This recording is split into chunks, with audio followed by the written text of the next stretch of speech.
we have been talking about ecofeminism and how ecofeminism has been an offshoot of the Cartesian dualism module. We will be discussing more of the various approaches of ecofeminism in today's lecture. This is Dr. Ananya Barua, Associate Professor in the Department of Philosophy, Hindu College. Now, we have been philosophically mentioning that in ecofeminism there is a clear-cut debate between the self versus the other. And when we say the self, here the self means everything and anything that is given more value. And what is it that is given more value? Man is given more value. Culture is considered more valuable, and so on and so forth. And in this context, the other happens to be the women. The other happens to be nature. So, philosophically, ecofeminism demands that these dichotomies ought to be dismantled. And they need to be dismantled because they are just not plain dualistic binaries, but these binaries gives in the oppressive element, which is not the way philosophical ontology or philosophical epistemology would like to see. Thus, they demand a restructuring of moral frameworks to include nature, recognizing interdependence. And when they say that nature ought to be recognized, they vouch for the revaluing care, the embodiment, and the relational approach. And thus, ecofeminism provides a clear systematic critique of oppression, showing why gender justice and ecological justice cannot be separated. And this is also because the minute we talk about gender justice and avoid about talking about ecological justice, it becomes a self-defeating project. For nature is often gendered. Nature is often considered feminine. For nature is often considered the other, and this is where the entire argument of ecofeminism is that if we are talking about the patriarchal issues, we might as well also talk about the ecological justice to make it sure that the broader framework includes both nature and women in this holistic setup. Now, as discussed, ecofeminism is just not a culmination or a synthesis of just two modules. Rather, it is the relational approach, the care ethics, the inclusivity of both ecological system and the feminist voices that makes ecofeminism ecofeminism. Now, ecofeminism argues that the domination of women and the domination of nature absolutely is the same or similar in pattern.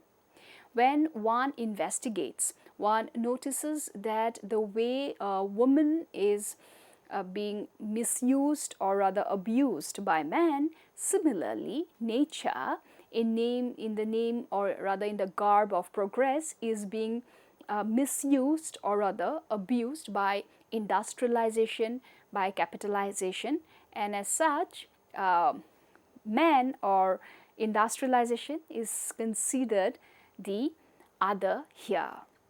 Now, when we examine the ecofeminist lenses, we see that there are various modules or there are various approaches which have been mentioned by some of the ecofeminist critiques, and some of them have been the liberal model, the socialist model, the radical model, the psychoanalytic model, the postmodern model, and also the indigenous models.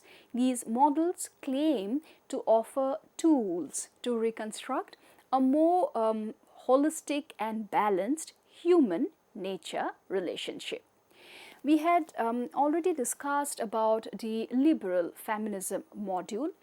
To quickly revisit what we had said, liberal feminist model is one of the first tools of eco-feminist approach, and their values stand with equality, rights and environmental access. Liberal feminism focuses that there has to be equal rights, there has to be freedom, and access has to be there. So, through an ecofeminist reinterpretation, it asserts, or the liberal feminist asserts, that women must have equal access to environmental resources, to rights like, say, the land rights, and also to decision making, even if it is ecological or otherwise. They must be included at every stage of decision making.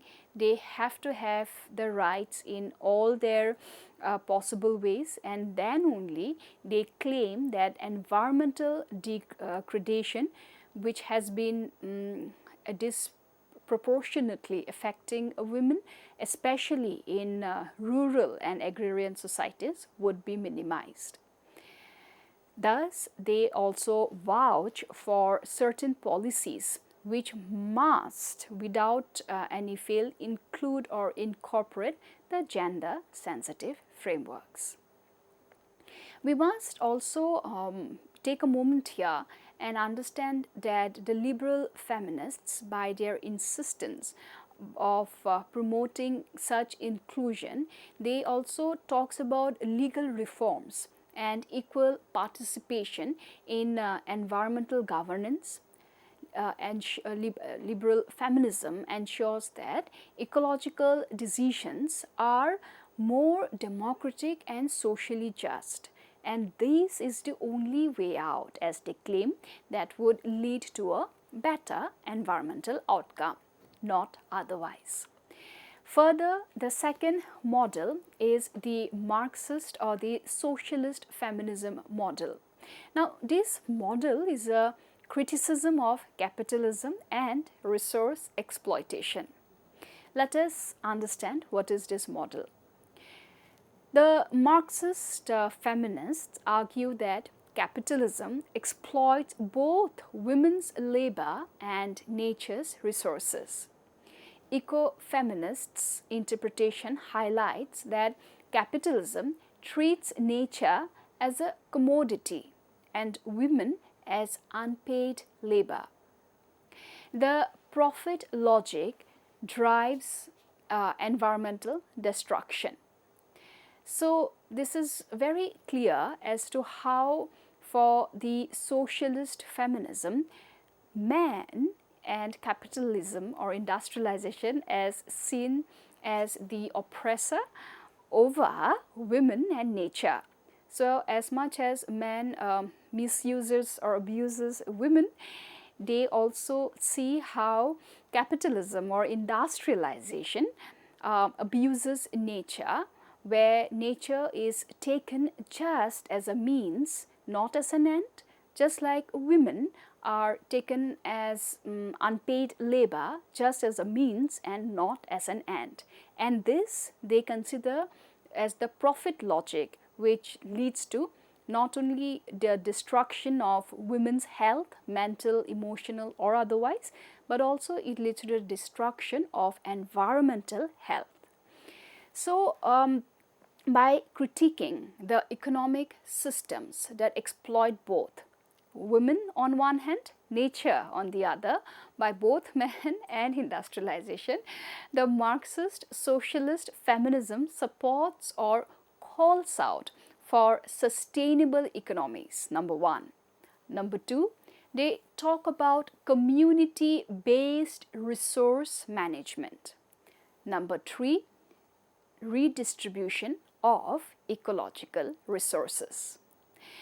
So, for the Marxist socialist feminism, it proposes the eco-socialist models where humans and natural well-being coexist, where there is no hierarchy say between men versus women or industrialization versus nature, both needs to coexist, and if one is being used, one ought to be given the remuneration to have the dignified way of sustainable living.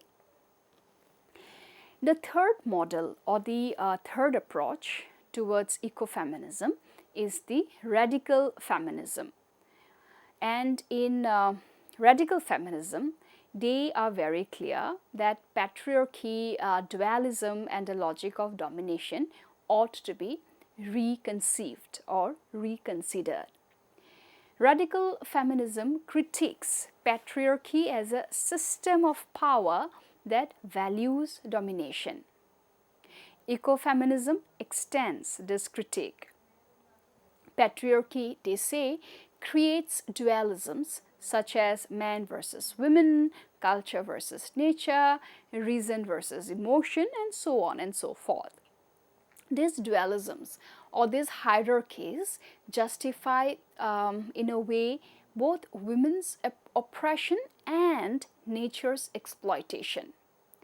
So the first thing first that the radical feminists argue is this entire framework ought to be turned over. So much so that the oppressor becomes the oppressed and so on and so forth. So how does it improve the human nature relationship, or how does the radical feminism offer their insights to this? We see that by challenging the very mentality of domination, radical feminists' eco-theory promotes, number one, non-hierarchical relationship. And eco-feminists, the radical approach, are very clear that wherever there is a dualism, it has to coexist justifiably. That is, the one cannot be given a leverage over the other. The minute the one is given the leverage, it is but natural that for power struggle, it will dominate the other. And this is exactly where the radical feminist says that the non-hierarchical relationship ought to be the way out. Number two, they talk about reciprocity instead of control.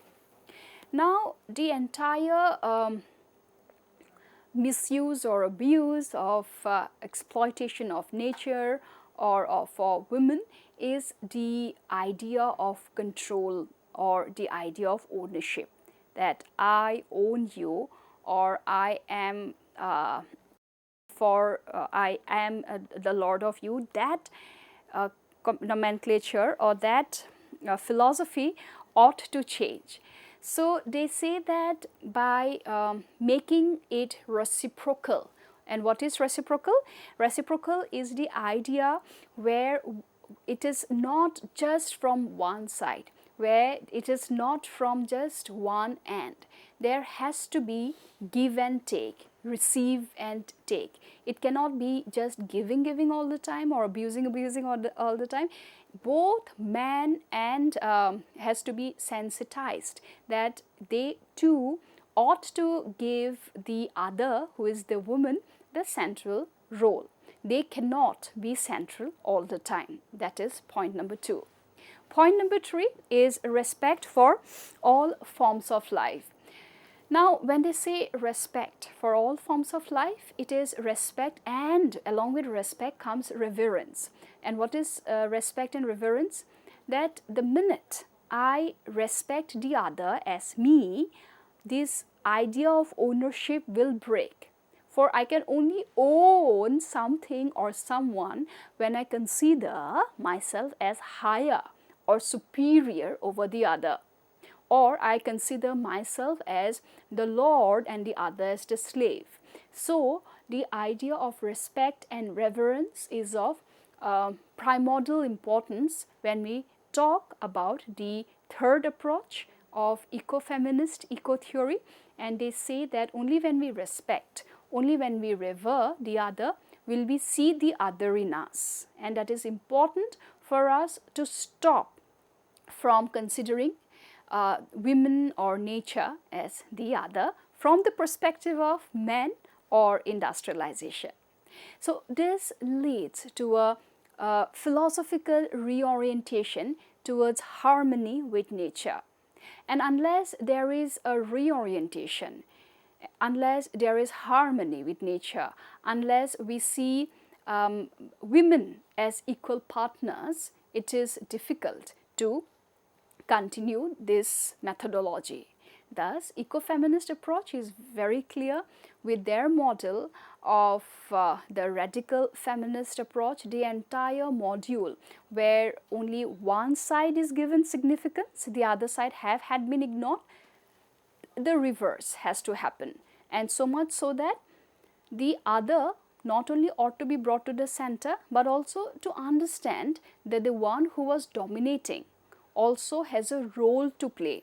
That is, the dominant factor also ought to be sensitized. Only when the dominant factor is sensitized will there be balance. And wherever there is balance, there will be harmony. And wherever there is harmony, there is equal respect and equal reverence. Otherwise, without these values, philosophical reorientation will not make sense.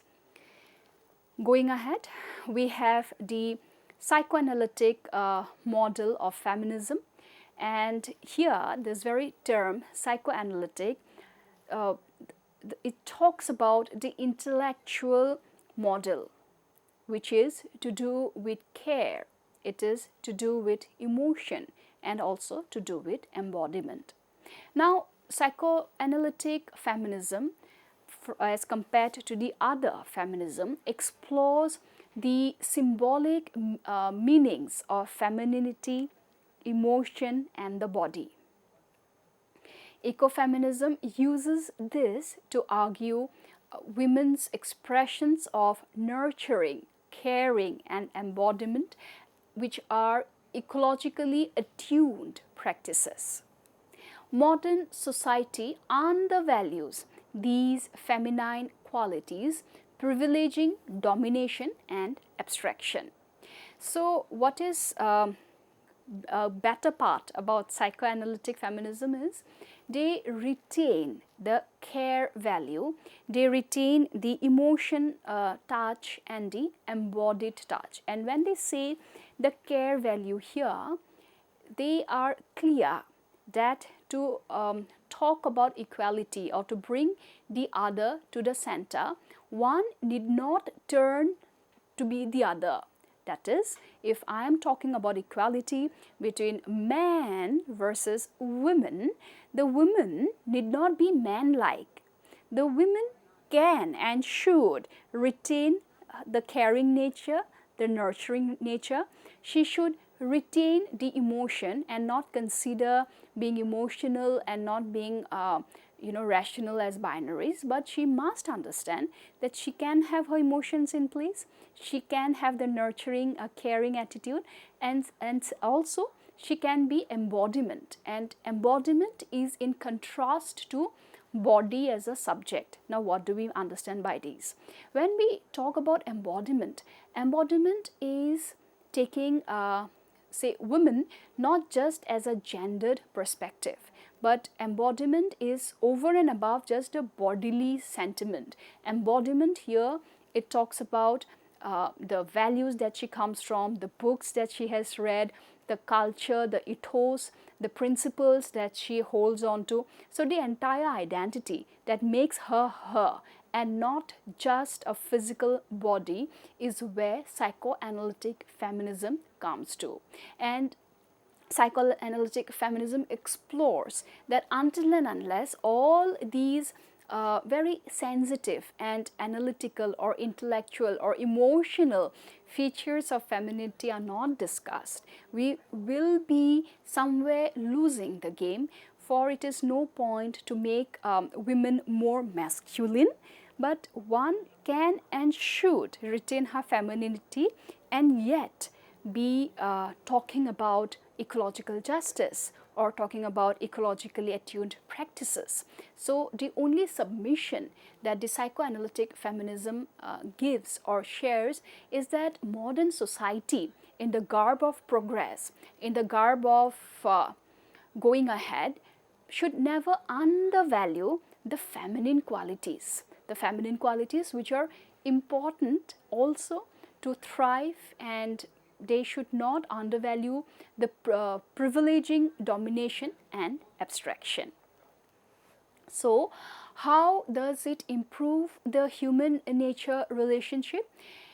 They say the psychoanalytic feminist approach says that by rehabilitating the value of empathy, nurturing, embodied knowledge, interdependence, this framework cultivates the ethics of care towards the environment. Now, what is empathy? In empathy, we have to understand that certain pathos like sympathy, empathy, they all crop up from the same parent root word, which is pathos, and pathos means feeling. However, there is a stark difference between sympathy and empathy. In sympathy, one considers the existence of the other, that is, the self versus the other debate remains. For example, when I say I have my sympathies for you, that is, I acknowledge that you are going through some rough time, and I acknowledge the same. However, I'm aware that I'm not you. On the other hand, in empathy, the distinction between self versus the other blurs, and because it blurs, the dichotomy or the dualism between man versus woman, nature versus industrialization also blurs. So to have an empathetic approach is more recognized than to have a sympathetic approach. The second part has been the nurturing part. Though many might critique, and rightly so, that it isn't necessary that only women has the nurturing part, it is also men many a times who have the nurturing part, and this is exactly what the psychoanalytic feminism are trying to address. That let us not make the emotions like nurturing to be only that which women can have. Even man has the side of nurturing, and that needs to be celebrated. When they talk about embodied knowledge again, it is a shift from woman as a body who is capable of being fertile and giving birth and going through her whatever issues, bodily issues. She's taken as an embodied knowledge, which is as I had just about mentioned, the book she had read, the history she comes from, the ethos she holds up to, the work ethics she has, that makes her complete, and not the way how she should be seen, which is just a physical body. And along with that, interdependence connects the empathy, nurturing, embodied knowledge of all these dichotomies. So this framework cultivates an ethic of inherent care towards the environment. Last, the second last is about the postmodern or the post-structural feminism, which is all about deconstructing language, power, and nature. Now, the postmodern feminism challenges fixed categories or fixed identities and hierarchical binaries. Eco-feminist implications say that the category nature is socially constructed and often feminized. Example, we often hear Mother Nature. Barely do we hear Father Nature. And this is where the postmodern or the post-structural feminists have a problem with. They talk about deconstructing all such nomenclatures or all such fixed categories or all such binaries. And they say that deconstructing these representations exposes how language facilitates exploitation. How does it improve our human nature relationship? Now, by exposing linguistic violence, questioning power embedded in scientific or cultural narratives, celebrating diversity and plurality, and postmodern feminism, it helps build more flexible and non-dominating narratives of nature. So clearly, the postmodern or the post-structural feminism is of the view that the categorization of nature as mother or as feminine needn't be, these are all socially constructed, and that ought to be minimized. Going ahead with the last one, or rather the second last one, is the indigenous or the post-colonial feminist approach. And here in the indigenous or the post-colonial feminism, it is all about community, land, and eco-spirituality. Indigenous feminisms highlight reciprocity, land ethics, and eco-spiritual practices. Ecofeminism is enriched by indigenous women's ecological knowledge, community governance of natural resources, spiritual linkage between humans and nature, and critiques of colonial resource extraction. So how does it improve the human-nature relationship? It promotes sustainable traditional practices, collective stewardship, respect for biodiversity, nature as kin, not commodity, and this recovers the holistic ecological consciousness. And this is important because in the indigenous or the post-colonial approach, we would often see the interconnectedness of holistic or ecological consciousness, where nature is taken as a consciousness whole. Last but not the least, when we talk about the approach of intersectional feminism, here it is all about linking gender, caste, class, and ecology. Here, intersectionality shows that environmental harm disproportionately affects poor women, women of color, tribal or indigenous women, lower caste communities. And how does it improve, or what is it that they give for these human nature relationship? They say that recognizing these overlapping vulnerabilities leads to, number one, environmental justice movements, number two, equitable resource distribution, number three, policies that protect marginalized communities, number four, better ecological outcomes through social fairness, and lastly, environmental ethics can only then become inclusive, just, and grounded in lived realities. So in today's lecture, we have discussed the various modules, which are the various approaches, some 6 to 7 approaches to ecofeminism, from intersectional feminism to indigenous or post-colonial feminism to the postmodern or post-structural feminism to number 4. We all had also talked about the psychoanalytic feminism, radical feminism, and the second last was the Marxist or the socialist feminism, and lastly we had mentioned about the liberal feminism. So these are the various approaches to environmental ethics, and I hope it was clear. We will be continuing more in our next class. Thank you so much.